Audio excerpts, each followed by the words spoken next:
জুলাই গণ অভ্যুত্থানে জয়পুরহাটে নিহত বিশালকে হারিয়ে দিশেহারা তার পরিবার। সরকারের পক্ষ থেকে এখনও কোনো সহযোগিতা পায়নি দরিদ্র এই পরিবারটি।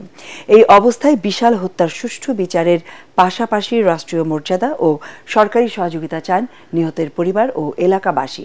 জয়পুরহাট প্রতিনিধি রফিকুল ইসলাম রফিকের রিপোর্ট, জানাচ্ছেন ফারহিন ইসলাম টুম্পা।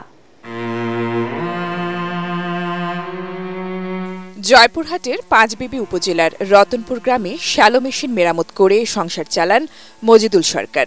অভাব অনটনের সংসারে সন্তানদের শিক্ষিত করার স্বপ্ন দেখতেন, কিন্তু সেই স্বপ্ন ভেঙে যায় বড় সন্তানের মৃত্যুতে। গেল ৪ আগস্ট ঔষধ কেনার কথা বলে বাড়ি থেকে বের হয়ে লাশ হয়ে ফেরে একাদশ শ্রেণীর ছাত্র নজিবুল সরকার বিশাল।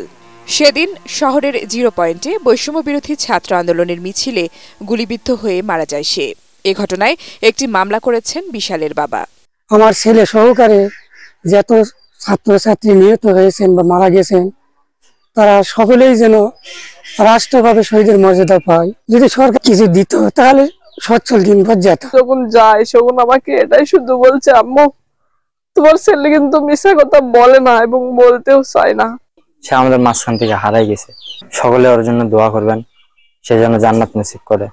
সুষ্ঠু বিচার ও দরিদ্র পরিবারটিকে আর্থিক সহায়তা দেওয়ার আহ্বান বিশালের শিক্ষকদের। তার পরিবার খুব অসচ্ছল, দরিদ্র। তার ছোট একটা ভাই আছে, পড়াশোনা করতে পারে না। বাবা কর্মঠ আর কি, মানুষের ইয়াকে কাজ করে।